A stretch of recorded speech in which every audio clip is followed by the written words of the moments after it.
Hare Krishna. Welcome you all in the class. आज की Bhagavad Gita class में आप सभी का बहुत बहुत स्वागत है। तो होप आप सब अच्छे से होंगे।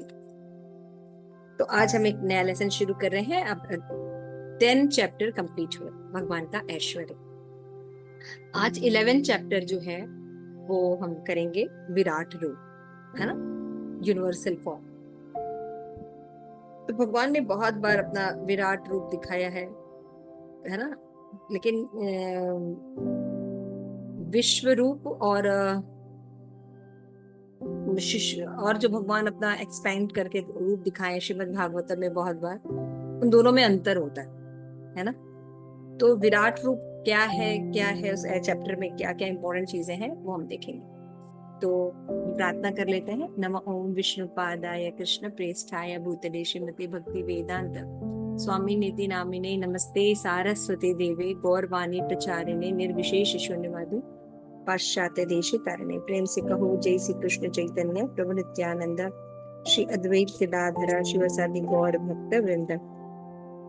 हरे कृष्ण कृष्ण कृष्ण हरे हरे, हरे राम राम राम हरे हरे। श्री प्रभुपाद की जय। ताई गौर प्रेमानंदे हरे हरे। तो यहाँ पे जैसे हम देख सकते हैं यूनिवर्सल फॉर्म को शॉर्ट में इस अध्याय में कैसे कैसे जो है विभागीकरण किया गया है। तो सबसे पहले जो 1 से 4 जो श्लोकास हैं उसमें अर्जुन जो है वो भगवान से रिक्वेस्ट करते हैं भगवान के बारे में। ऐसे मान लीजिए आप कोई किसी चीज की बहुत महिमा सुनिए, है ना, इसके बारे में सुनिए, एडवर्टाइजमेंट देखिए, फिर उसके बाद क्या होता है, उसको देखने का मन करता है ना, तो कैसा होगा, कैसे है ना। वही सेम चीज जिस वक्त अर्जुन ने 10th चैप्टर में इतनी महिमा भगवान की सुनी, आप परम सृष्टा हैं, यूनिवर्सल है ना, क्या क्या था, सृष्टा है, आप परम नियंत्रक हैं, पालक हैं, आप सर्वव्यापी हैं, है ना। और आप भगवान ने बताया कि मेरी विभूतियां हैं अलग अलग जगह। तो अब अर्जुन के अंदर क्यूरियोसिटी डेवलप होती है कि भगवान कैसे दिखते होंगे ये सब जगह व्याप्त होके पालनकर्ता के रूप में। तो विश्व रूप को देखने के लिए बहुत ललाहित हुए। तो फिर 5 से लेके 8 श्लोका में लॉर्ड कृष्णा ने यूनिवर्सल फॉर्म के बारे में थोड़ा योग ऐश्वर्य के बारे में बताया। फिर 9 से 14 में हम देखेंगे कि जो संजय हैं वो बताते हैं कि अर्जुन को भगवान ने विजन दिया ताकि वो यूनिवर्सल फॉर्म को देख सके। फिर 15 से 31 में अर्जुन जो है experience of seeing the universal form देख रहे हैं कि जैसे जैसे भगवान ने कहा था बिल्कुल वैसे वैसे ही भगवान कर रहे हैं। सभी के अंदर भी व्याप्त हैं, भगवान ही सृजन कर रहे हैं, भगवान के ही मुंह से अग्नि निकल रही जिसमें सारे लोगों को विलय हो रहा है। तो इस तरह से वो देख भी पा रहा था कि जैसे जैसे भगवान ने कहा है वैसे वैसे भगवान की आंखें चंद्रमा सूर्य के समान, एवरीथिंग वो देख सकता। लेकिन अर्जुन जब भगवान के विश्व रूप को देख रहा था तो इतना बिवाल्डर हो गया क्योंकि वो बहुत भयानक है। भगवान का विश्व रूप है ना, चारों तरफ भगवान की आंखें, हाथ, है ना, भगवान के मुकुट, ये वो अग्नि, एकदम एकदम वो बिवाल्डर हो गया। तो 15 से 31 में अर्जुन ने एक्सपीरियंस किया। फिर 32 से 34 में कृष्णा ने फिर क्या किया, बताया जैसे मैंने तुम्हें जैसा बताया था, देखो मैं ही समय हूँ, ऐसे करके उन्होंने सारा बताया। और तुम इंस्ट्रूमेंट बन जाओ, है ना, तुम देखो अपनी पोजीशन, तुम कितने नगण्य हो, है ना। तो क्या करो, जीव को भगवान के इंस्ट्रूमेंट के रूप में काम करना चाहिए, वैसे भगवान उनको कह रहे हैं। फिर अर्जुन जब इतना कुछ देखते हैं, भगवान की महानता को देखते हैं, तो फिर वो प्रेयर्स करते हैं, है ना। तो 35 से 46 श्लोका तक अर्जुन की प्रेयर्स है। नेक्स्ट, और 47 से 55 तक कृष्ण के किसी भी रूप को देखने के लिए हमें भक्ति बहुत इंपॉर्टेंट है।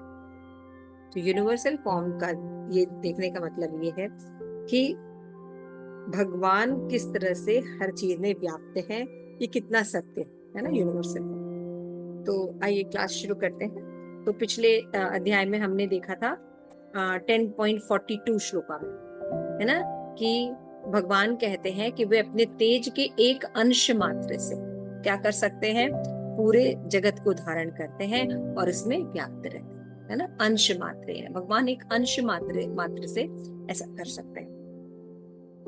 तो इस अध्याय में अर्जुन भगवान कृष्ण के सर्वव्यापी रूप का दर्शन करते हैं, दर्शन करने की इच्छा व्यक्त करते हैं, और भगवान उनको अपना रूप दिखाते भी, क्योंकि वो भगवान के भक्त हैं। आपने पहले भी इंट्रोडक्शन में पढ़ा था कि भगवान अपनी गुहितम लीलाओं के बारे में किसको बताते हैं? जो भक्त हो और सखा हो, है ना, दो क्वालिटी होनी चाहिए। तो भक्त और सखा को ही गुहितम बातें बताई जाती है। अर्जुन को बड़ा क्रेज हो रहा था, कि क्यूरियोसिटी हो रही थी ये सब सुन के, महिमा सुन के, कि भगवान कैसे करते होंगे, कैसे सब चीज में व्याप्त हैं, कैसे उनके सृजन कर रहे हैं, पालन कर रहे हैं, संघर्ष करते हैं, भगवान सब चीज कैसे करते हैं। तो विराट रूप देखते हैं, और तो अर्जुन को रियलाइजेशन होती है कि द्विभुज रूप ही बेटर है। उसको होल्ड नहीं कर पाते। ठीक है,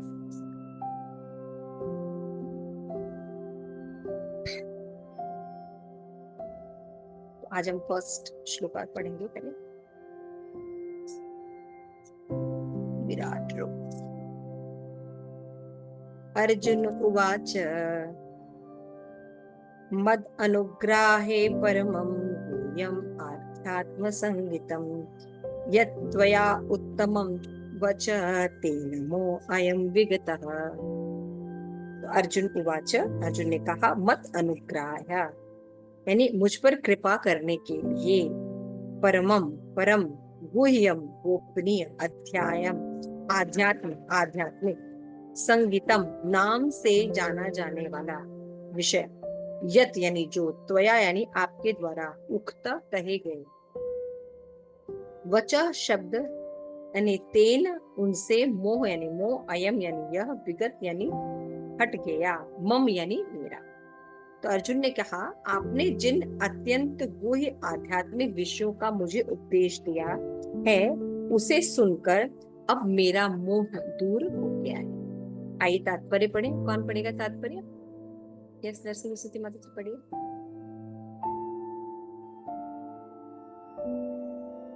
तात्पर्य एवं अनुवाद श्रील प्रभुपाद द्वारा। श्रील प्रभुपाद की जय। इस अध्याय में कृष्ण को समस्त कारणों के कारण के रूप में दिखाया गया है, यहाँ तक कि वे उन महाविष्णु के भी कारण स्वरूप हैं जिनसे भौतिक ब्रह्मांडों का उद्भव होता है। कृष्ण अवतार नहीं है, वे समस्त अवतारों के उद्गम हैं। इसकी पूर्ण व्याख्या पिछले अध्याय में की गई है। अब जहाँ तक अर्जुन की बात है, उसका कहना है कि उसका मोह दूर हो गया। इसका अर्थ यह हुआ कि वह कृष्ण को अपना मित्र स्वरूप सामान्य मनुष्य नहीं मानता, अपितु उन्हें प्रत्येक वस्तु का कारण मानता है। अर्जुन अत्यधिक प्रबुद्ध हो चुका है और उसे प्रसन्नता है कि उसे कृष्ण जैसे मित्र मिला है, किंतु अब वह सोचता है कि भले ही वह कृष्ण को हर एक वस्तु का कारण मान ले, किंतु दूसरे लोग नहीं मानेंगे।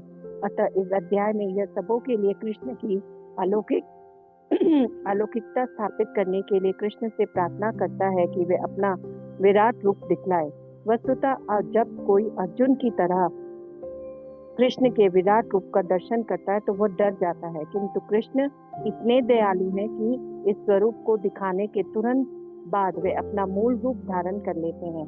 अर्जुन कृष्ण के इस कथन को बार बार स्वीकार करता है कि वे उसके लाभ के लिए ही सब कुछ बता रहे हैं। अतः अर्जुन इसे स्वीकार करता है कि यह सब कृष्ण की कृपा से घटित हो रहा है। अब उसे पूरे विश्वास हो चुका है कि कृष्ण समस्त कारणों के कारण है और परमात्मा के रूप में प्रत्येक जीव के हृदय में विद्यमान है। यहाँ पे शिल प्रभुपाद बता रहे हैं कि जब अर्जुन को भगवान ये बता रहे थे कि वो ही परम भोक्ता है, परम सृष्टा है, बोलते ना, पर ब्रह्म, परम ज्ञान, ये सब बताते हैं, और अर्जुन इसको एक्सेप्ट भी करता है। तो यहाँ पे बता रहे हैं, अर्जुन कहता है कि भगवान, आपने जो है बहुत मुझ पर कृपा की और मुझे अपने तत्व, आपका जो आध्यात्मिक तत्व है उसका नॉलेज मुझे दिया। ये बहुत ही गुहितम नॉलेज, ये गुह्य नॉलेज है ना। तो 3 फेजेस में नॉलेज होता है, ठीक है ना। प्रेम मंजरी, कौन से 3 फेजेस होते हैं? हाँ प्रेम मंजरी, कौन से 3 फेजेस होते हैं?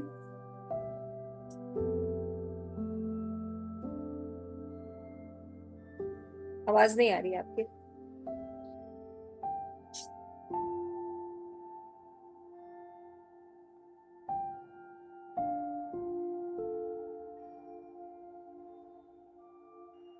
आप लोग को सुनाई दे रहा है माता जी की आवाज?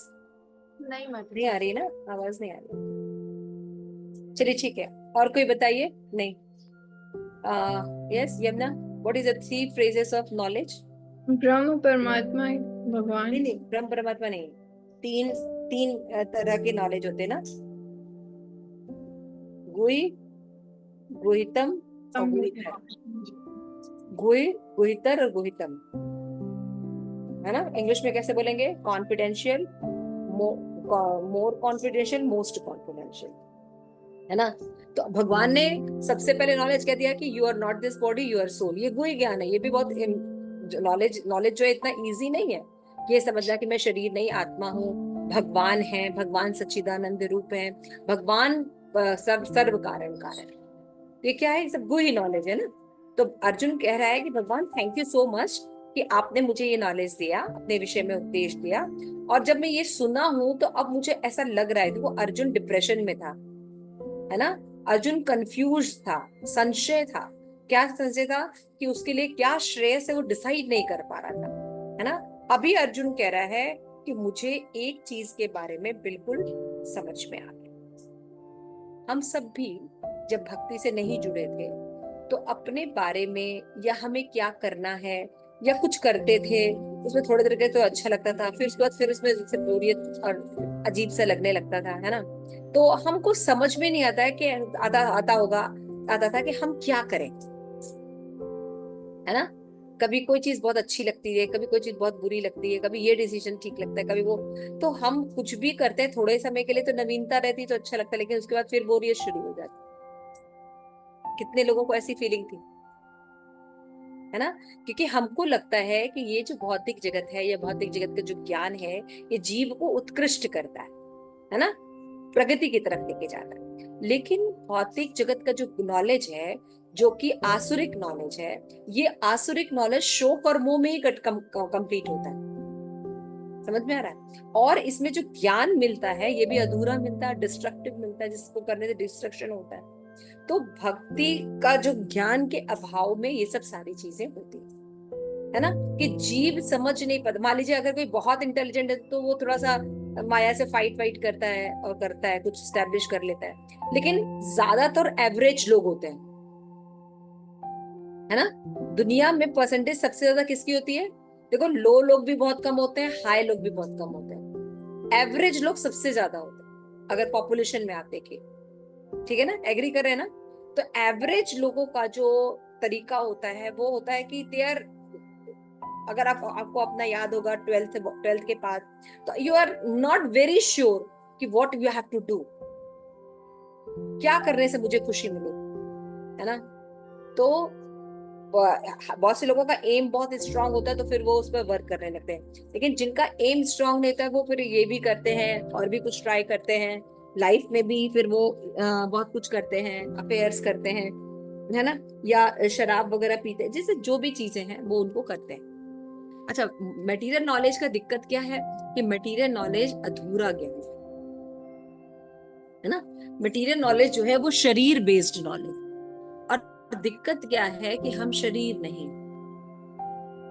जब तक हमें अपने बारे में, अपने स्वरूप के बारे में, अपने आइडेंटिटी के बारे में ठीक से नॉलेज नहीं होगा, तो अगर हमको शरीर के बारे में नॉलेज है तो हम उसके लिए जब कार्य करेंगे तो हमारा एंड कहाँ पे होगा? शोक और मोह पर होगा, है ना? जैसे कि आज का जो युग है वो एडवर्टाइजमेंट का युग है, मैंने इसके पहले भी नॉलेज दिया है ना? तो एडवर्टाइजमेंट के युग में क्या है? जैसे आप रास्ते पे जा रहे हैं, एक फेक होर्डिंग दिखाया दे।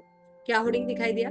मान लीजिए कोई भी उठाएगी, ये लिप्टन की चाय, जो पीता है उसी का जीवन अच्छा होता है, क्योंकि लिप्टन की चाय पीते ही अच्छे विचार हमारे दिमाग में सुबह से शुरू हो जाते हैं। ठीक है ना? अब आप लिप्टन की चाय पीते नहीं है ना? आप देसी ऐसे ही कोई चाय पीते हैं, टाटा की। तो अभी आप सोचेंगे कि लिप्टन वाली चाय जो है काफी एरोस्टिकेटेड लोग पी रहे हैं, मतलब वो बहुत अच्छा है। तो मतलब क्या है कि अगर मैं लिप्टन की चाय पीऊंगी तो मैं भी ऐसी हो जाऊंगी, मेरे भी विचार जो होंगे सुबह से बहुत अच्छे हो जाएंगे और हम रियली फ्रस्ट्रेटेड हो रहे हैं, है ना? तो हालांकि आप पूर्ण हैं, लेकिन एडवर्टाइजमेंट आपको अपूर्णता का एहसास दिला रहा है कि ये आपके पास नहीं है, जो कि फॉल्स है ना? ईशोपनिषद में क्या बताया गया कि ईशावासेदम सर्वम यत्किंचन जगत् तेन तत्तेन भुंजिता मां कथा कस्येत। इसी प्लेनेट में भगवान ने आपको बनाया है, प्राणियों को रखा है, और इसी प्लेनेट में आप भगवान है, पूर्ण है, तो आप भी पूर्ण, और बाकी चीजें भी पूर्ण है। तो लेकिन प्रश्न ये उठता है कि भाई हम हर समय तो अपूर्णता का अनुभव करते हैं, है ना? आप लोगों से कितने लोग पूर्ण का अनुभव करते हैं? हाथ खड़ा कीजिए, क्या पूर्ण है? कोई नहीं। हर किसी को लगता है कि ये नहीं है, ये नहीं है, ये नहीं है, ये नहीं है, ये नहीं। तो यहाँ पे जो शास्त्र कह रहे हैं, तो फिर ये किस बेस पे कह रहे हैं? तो वो शास्त्र बताते हैं कि हालांकि भगवान के हैं और हम पूर्ण हैं, लेकिन हम भगवान से जुड़े नहीं है, इसलिए अपूर्णता का अनुभव करते हैं। क्या बता रहे हैं? आप भगवान से अपना जो रिलेशन है उसको ठीक से एस्टैब्लिश नहीं कर पा रहे हैं, इसलिए आप अपूर्णता का अनुभव कर रहे हैं। तो फिर प्रश्न आता है कि भाई मान लीजिए बहुत से लोग होते हैं जो जिनके अंग नहीं होते, आईज नहीं होती, किसी के पैर नहीं होते हैं, है ना? ऐसा भी होता है। तो उनका तो शरीर पूर्ण नहीं है, या मेंटल विकलांग है, मेंटल विकलांग है, तो वो तो अपूर्ण ही हुए ना। लेकिन आप कह रहे वो पूर्ण है। भाई अगर कोई पोजीशन पे रहते हैं, लेकिन अगर वो भगवान से जुड़े रहते हैं, तो पूर्णता का अनुभव नहीं करते हैं। एग्जाम्पल, सूरदास। सूरदास क्या थे? जन्म से अंधे थे। कभी कोई फ्रस्ट्रेशन देखा है? भगवान मुझे तुमने अंधा क्यों बना दिया, या मैं अंधा हूं इसलिए मेरे साथ मेरे जीवन में ऐसा बहुत कुछ हो रहा है? कभी सुना उनका फ्रस्ट्रेशन ऐसा? कभी नहीं सुना, है ना? बल्कि वो भगवान के भक्ति में लीन रहते थे, और आज उनके पद और दोहे गाकर कितने लोग फ्रस्ट्रेटेड मुक्त हो रहे हैं, है ना?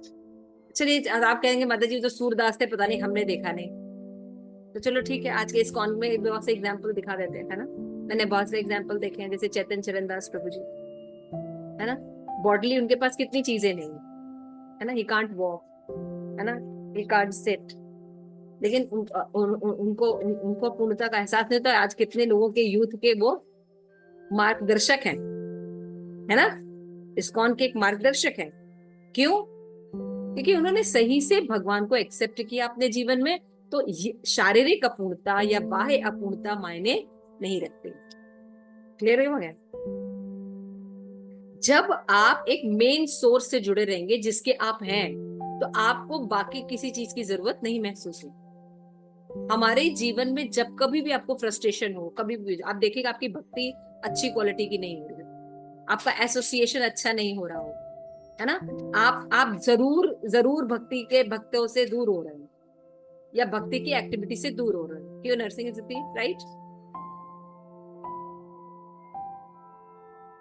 यस माता जी, ऐसा होता है ना? तो फिर क्या होता है, हम बिल्कुल ऐसा। लोग शोक की तरफ हो जाते हैं। तो ये जो भौतिक जगत का नॉलेज है, ये दिन भर हमें यही दिखाता है कि हमारे पास ये चीज नहीं है, हम अपूर्ण है ना? वो एडवर्टीजमेंट कर करके बताता है कि अगर आपके पास लिफ्ट किसकी और क्या ये वाली कार होगी तो ही आप अच्छे हैं, है ना? आप लैक्मे की लिपस्टिक लगाते हैं तो आप ब्यूटीफुल लगते हैं, फेयर एंड लवली लगाएंगे तभी आप गोरे होंगे, इसका मतलब अभी आप काले हैं। समझ में आ रहा है? तो एक्चुअली में यहाँ का नॉलेज हमें अपूर्णता का एहसास दिला रहा है, इसलिए अपने जीवन को पूर्ण बनाने के लिए हम उन चीजों को अचीव करने में लगे हुए, लगे ना? हर चीज को स्टेटस मेंटेन करने में लगे हुए। क्या सोचते हैं? क्योंकि वो नॉलेज हमें अपूर्णता का एहसास दिलाया कि तुम्हारे पास ये चीज नहीं है, इसलिए इससे दिक्कत हो रही है। है ना? लेकिन जो लोग भक्ति में लगे हैं, देखिए उनके पास कुछ नहीं होता, लेकिन उनके फेस पर कितनी मौज होती है। अब हमारे गुरु महाराज हैं, है ना? हिज होलीनेस लोकनाथ स्वामी महाराज, क्या है उनके पास? अपनी जेब दिखाते हैं, भैया खाली है, और हमसे बढ़िया जीवन जी रहे हैं, है ना? इतने एज में भी देखो कितने ऑपुलेंस जीवन जी रहे हैं, है ना? हम लोग इसे भी इतना नहीं कोई पूछ रहा है, वो उस एज में भी ऑपुलेंस जीवन जी, क्यों? क्योंकि भगवान से जुड़े हैं। तो उनके पास अच्छी स्टेज होती है, बुरी स्टेज होती है, आलोचना होता है, प्रशंसा होती है, वो सम रहते हैं, क्योंकि वो किससे जुड़े हुए हैं? पूर्ण से जुड़े हुए हैं, है ना? इसलिए उनको अपूर्णता का एहसास नहीं। क्लियर हो रहा है? तो अपूर्णता का एहसास कब होता है? जब हम पूर्ण से जुड़े नहीं। तो यूनिवर्सल फॉर्म में अर्जुन, हालांकि प्रश्न ये उठता है, कई आचार्य लोग प्रश्न उठाते हैं कि अर्जुन तो भक्त था, उसको यूनिवर्सल फॉर्म में कैसे इंटरेस्टेड हो गया?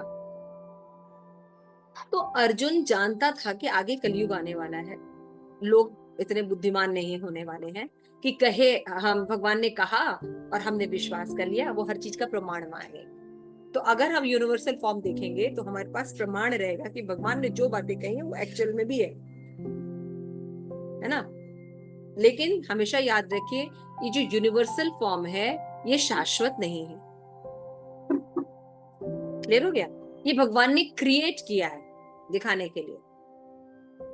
समझ में आ रहा है? ये फॉर्म ऐसा भगवान का शाश्वत द्विभुज रूप, श्याम सुंदर रूप है भगवान। लेकिन ऐसा नहीं कि वो गलत है, लेकिन सारे चीजें कैसे घटित होती हैं, कैसे भगवान सृजन कर रहे हैं, पालन कर रहे हैं, संहार कर रहे हैं, है ना, कैसे सूर्य भगवान है, चंद्रमा भगवान है, कैसे मतलब सारा काल है, कैसे है, सर्वव्यापी है, दिखाने के लिए विराट रूप को दिखाया भगवान है ना।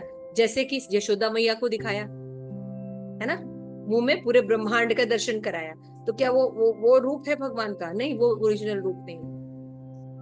क्लियर हो रहा है? ऐसे बहुत बहुत जगह भगवान ने अपना विराट रूप, और विराट रूप नहीं, अपना एक्सपेंशन दिखाया है। लेकिन वो सब जो होते हैं टाइम बिंग के लिए होते हैं, किसी को समझाने के लिए होते हैं। तो ये विराट रूप भी अर्जुन के अनुग्रह पर, क्योंकि वो प्रेम करते हैं ना भगवान उनसे। तो अर्जुन सबसे पहले कह रहे, भगवान आपने इतना सुंदर मुझे नॉलेज दिया, इससे मेरा मोह नष्ट हो रहा है। क्या मोह नष्ट हुआ अर्जुन का? कौन सा मोह दूर हुआ अर्जुन का? अभी तक आप लोगों ने पढ़ा? हाँ, ये प्रेम मंदिर में माता जी मेरी आवाज आ रही है? अभी आ रही है। तो उसको मोह था ना, उसको प्रेम था, उसको लगा मेरे सारा परिवार जन की मृत्यु होने वाली है। उसको ये भूल गया था कि वो भी शाश्वत है और उसके जो परिवार जन है वो आत्मा है, वो कभी भी मृत्यु नहीं हो सकती। ये मोह जो था, जो अंधकार था या ज्ञान था, वो दूर हो जाता उससे। हाँ, वो दूर कैसे हुआ? भगवान ने उसको ज्ञान दिया, तब हुआ। जब गुरु से ज्ञान प्राप्त होता है तभी हमको अलाइनमेंट शरीर और आत्मा का अंतर दिखाया, और वो भगवान का अंश है। ये ज्ञान होने पर उसका मोह जो है वो दूर हो गया। यही थी चीज थी ना। तो अर्जुन कह रहा है कि भगवान आपने जो मुझे नॉलेज दिया, और फिर बताया कि आप कैसे हर जगह सर्वव्यापी हैं, आप सृष्टा हैं, आपकी आज्ञा पालन करना धर्म है ना। ये सब जब बातें मैंने सुनी तो मेरा मोह जो है वो नष्ट हो गया। तो अब आप कृपा करके मुझे, आप मेरे भगवान हैं, आप ही परम हैं, आप मुझे उस विश्व रूप को दिखाइए कि कैसे आप सब जगह व्याप्त हैं। तो यहाँ पे देखिए प्रभुपाद लिखते हैं, किंतु वह यह सोचता है कि भले ही वो कृष्ण को हर वस्तु का कारण मान ले, किंतु दूसरे लोग नहीं मानेंगे, है ना। अतः इस अध्याय में वो सबों के लिए अलौकिकता स्थापित करने के लिए कृष्ण से प्रार्थना करता है और अपना विराट रूप दिखाता है। क्योंकि अर्जुन ने तो पहले ही कह दिया क्या आप ही परम ब्रह्म है, परम धाम है, परम, है ना, वो बोल दिया अर्जुन ने। भगवत गीता वहां खत्म हो गई, और यहाँ पे देखिए बोल रहा है मेरा मोह खत्म हो गया। मतलब भगवत गीता 10th चैप्टर में कंप्लीट हो गई है ना। एक दो चीजें डाउटफुल रह गई, वो बाद में प्रश्न पर प्रश्न निकलते हैं। लेकिन अदरवाइज अगर आप वैसे देखिए तो 10th चैप्टर पर आके अर्जुन को क्लियर हो गया, उसका मोह खत्म हो गया। क्लियर हो रहा है? अभी क्या देखना चाह रहा है? तो यहाँ पे कि विराट रूप का दर्शन करता है तो वो डर जाता है, किंतु कृष्ण ते दयालु के स्वरूप को दिखाने के तुरंत बाद अपना मूल रूप धारण करते हैं। और इस तरह अर्जुन बार बार स्वीकार करता है कि उसके लाभ के लिए सब कुछ बता रहे हैं। अतः अर्जुन इसे स्वीकार करता है कि सब कृष्ण की कृपा से घटित हो रहा है, और वो ये भी समझ गया कि किस तरह भगवान जो है सर्व कारण कारण। ठीक है, क्लियर हो गया फर्स्ट में? तो अर्जुन फर्स्ट बोलता है भगवान आपकी कृपा से मेरा मोह जो है वो नष्ट हो गया है, थैंक यू सो मच, लेकिन मैं आपका ये विराट रूप देखना चाहता हूँ। सेकंड श्लोका, भव अप्ययो हि भूतानां श्रुतो वितश्च मया सॉरी विश्वतरस्य मया त्वतः कमलपत्र अक्ष महात्मा अपि च अव्ययम्। भगवान कह रहे हैं भव यानी उत्पत्ति, अपययो यानी लय, ही यानी निश्चित, भूत आत्मा समस्त जीवों का, श्रुतो सुना गया है, विस्तरस्य विस्तार पूर्वक, मया मेरे द्वारा, वक्ता आपसे, कमल पत्र अक्ष हे कमल नयन, महात्मय महिमा, अपि यानी भी, च यानी तथा, अव्ययम अक्षय और अविनाशी। तो हे कमल नयन, अर्जुन ही बोल रहा है, फर्स्ट श्लोक भी अर्जुन ने बोला था, सेकंड भी बोल रहा है, हे कमल नयन, मैंने आपसे प्रत्येक जीव की उत्पत्ति तथा लय के विषय में विस्तार से सुना और आपकी अक्षय महिमा का भी अनुभव किया। अर्जुन ये एक्सेप्ट कर रहा है, देखिए, है ना। अर्जुन यहाँ पे प्रसन्नता के मारे कृष्ण को कमल नयन, कृष्ण के कमल फूल की पंखुड़ियों जैसे दिखते हैं कहकर संबोधित किया, क्योंकि उसने पिछले अध्याय में इसे विश्वास दिया था कि अहम कृतनस्य जगत प्रभवो प्रलयस्थता, मैं ही संपूर्ण जगत की उत्पत्ति प्रलय के कारण हूँ। अर्जुन उसके विषय में भगवान से विस्तार पूर्वक सुन चुका है।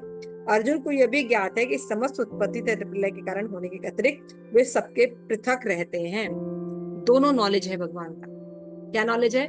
कि भगवान से ही सब चीजों की उत्पत्ति होती है, लेकिन हर वस्तु भगवान नहीं है, भगवान इससे पृथक है। क्लियर हो रहा है गोलोकेश्वरी?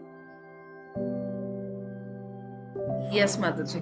समझ में आ रहा है कि हाँ, हमको भगवान ने ही उत्पन्न किया है, हम भगवान के ही अंश हैं, लेकिन हम भगवान नहीं। भगवान इससे पृथक होते हैं। ये हमेशा ये थ्योरी हमें जाननी चाहिए। तो जैसा ही भगवान ने 9वें अध्याय में भी कहा है कि वे सर्वव्यापी हैं, तो भी वे सर्वत्र स्वयं उपस्थित नहीं रहते। यहाँ कृष्ण की अचंत ऐश्वर्य जिसे अर्जुन स्वीकार करता है भली भांति समझ चुका है। तत्वता ज्ञान बिल्कुल हो चुका, अर्जुन का मोह दूर हो चुका है, and he ready to follow his order, है ना। अब अर्जुन क्या बोल रहा है? एवं एतत् यथा आस्था त्वयि आत्मनः परमेश्वर दृष्टुम इच्छयामि ते रूपम ऐश्वर्य पुरुषोत्तम। या भगवान को पुरुषों में उत्तम कहा गया है, पुरुषोत्तम। हे परमेश्वर, यद्यपि आपको मैं अपने समक्ष आपके द्वारा वर्णित आपके वास्तविक रूप में देख रहा हूँ, किंतु मैं देखने का इच्छुक हूँ कि आप इस दृश्य जगत में किस प्रकार प्रविष्ट होते हैं, है ना। मैं आपके उसी रूप का दर्शन करना चाहता हूँ। भगवान ने ये कहा कि उन्होंने अपने साक्षात्कार स्वरूप में ब्रह्मांड के भीतर प्रवेश किया, फलतः इस दृश्य जगत संभव हो सका और चल रहा है।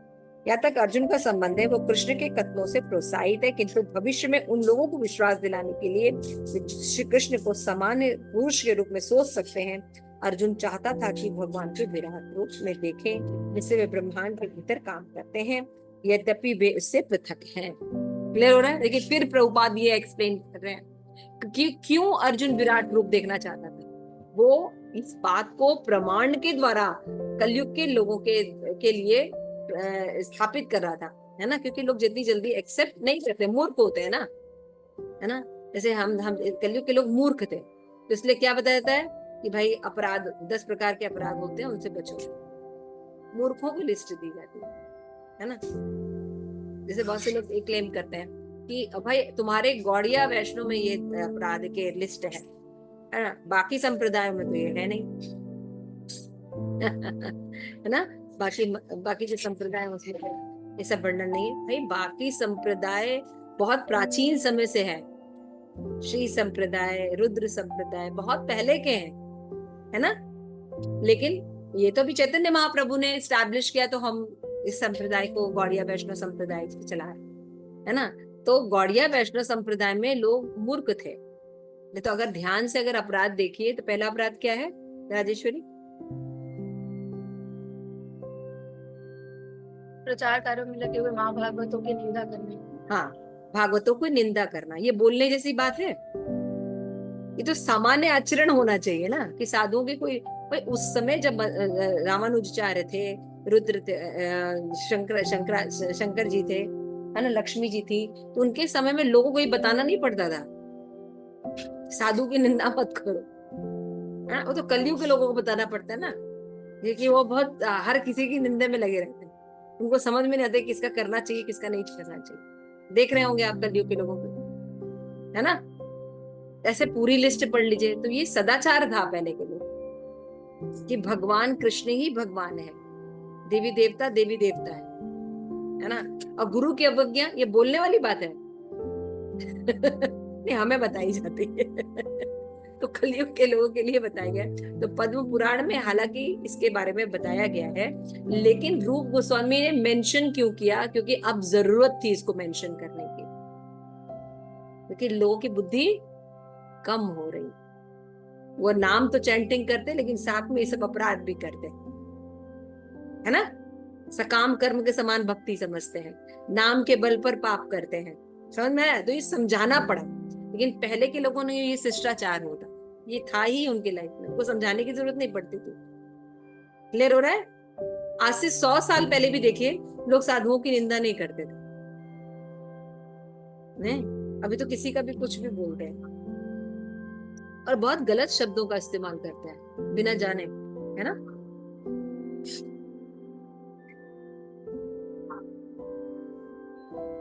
तो अर्जुन जानता था कि आगे कौन से लोग आने वाले हैं, कलयुग के लोग आने वाले, जो सुमेध उनकी बुद्धि, एक तो होते बेवकूफ, और एक अगर सू लगा दो तो उसका मतलब और भी बेवकूफ, है ना।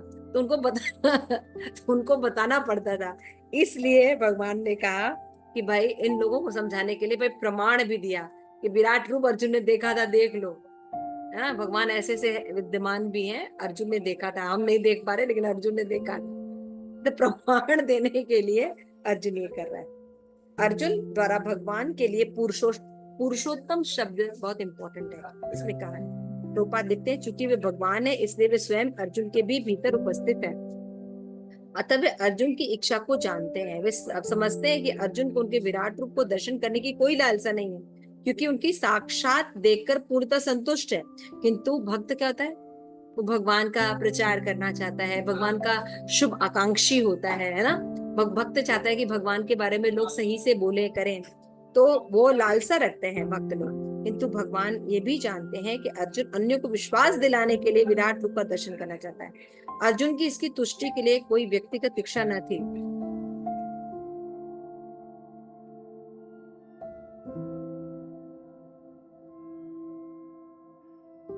किंतु भगवान ये भी जानते हैं कि अर्जुन अन्यों को विश्वास दिलाने के लिए विराट रूप का दर्शन करना चाहता था।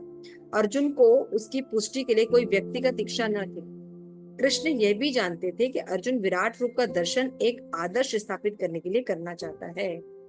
ये पॉइंट नोट कर लीजिए। कृष्ण आदर्श कलयुग में एस्टैब्लिश करने के लिए ये विराट रूप देखना चाहता था,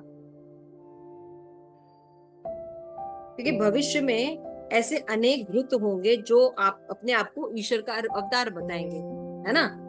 आज देखिए हर लोग ईश्वर बने पड़े, अतः वे सावधान रहना होगा। जो कोई अपने को कृष्ण कहेगा उसको दावे की पुष्टि के लिए विराट रूप दिखाना पड़ेगा, ठीक है ना।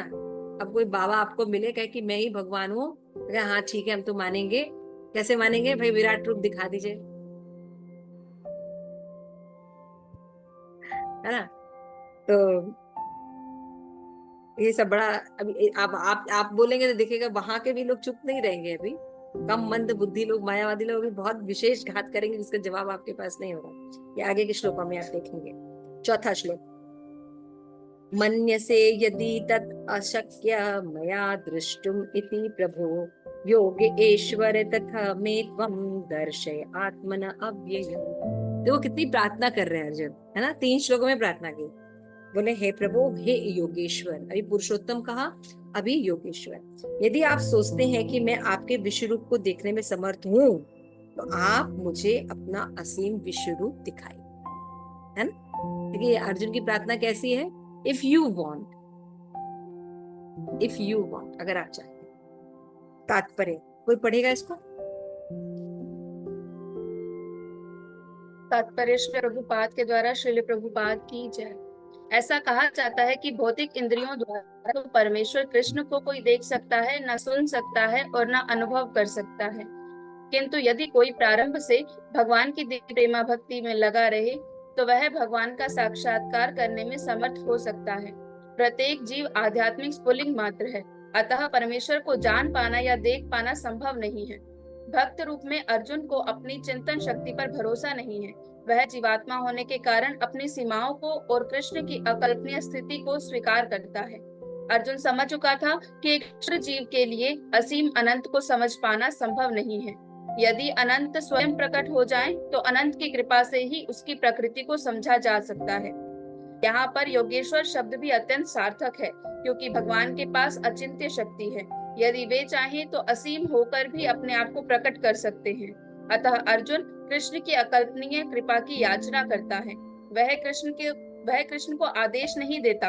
जब तक कोई उनकी शरण में नहीं जाता और भक्ति नहीं करता, कृष्ण अपने को प्रकट करने के लिए बाध्य नहीं है। अतः जिन्हें अपनी चिंतन शक्ति, मनोधर्म का भरोसा है, वे कृष्ण का दर्शन नहीं कर पाते। तो यहाँ पे शिल प्रभुपाद ने बिल्कुल स्पष्ट कर दिया।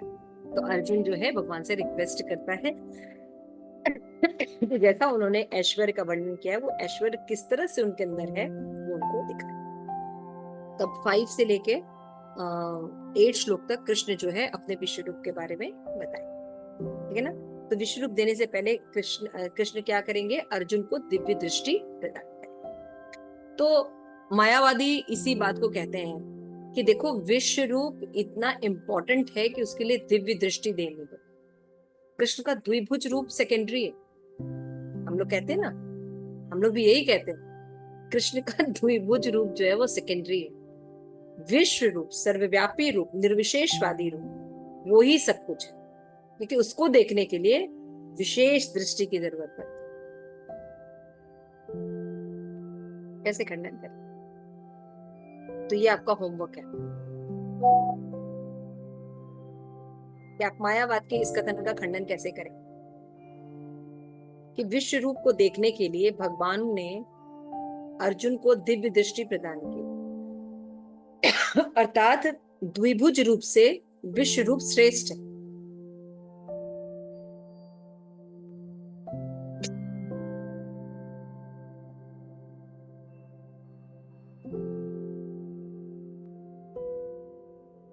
मायावाद के इस कथन का आप किस प्रकार से खंडन करें? है ना, समझ रहे क्यों श्रेष्ठ है? क्योंकि इसको देखने के लिए भगवान ने दिव्य दृष्टि दी, है ना। वो नॉर्मल दृष्टि से देख ही नहीं सकता।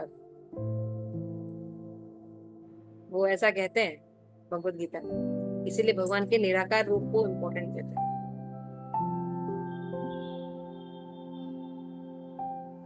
क्लियर हुआ? क्वेश्चन क्लियर हुआ?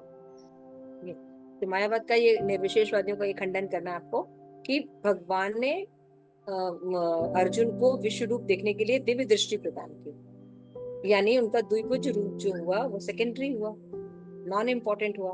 विश्व रूप जो है इम्पोर्टेंट हुआ क्योंकि उसको देखने के लिए दिव्य दृष्टि चाहिए। और जबकि अर्जुन जो भगवान का द्विभुज रूप देख रहा था तो दृष्टि चाहिए थी कोई तो यानी दिव्य दृष्टि देखने के लिए हम लोग कहते हैं भगवान निर्विशेष है। इस सामने वाले कृष्ण की नहीं, कृष्ण के अंदर एक आत्मा है, वो सर्वश्रेष्ठ है ना, यही कहते हैं ना मायावादी। तो निर्विशेष ब्रह्म जो है वो श्रेष्ठ है। तो कैसे खंडन करेंगे आप? ठीक है। हरे कृष्णा। श्रील प्रभुपाद की जय।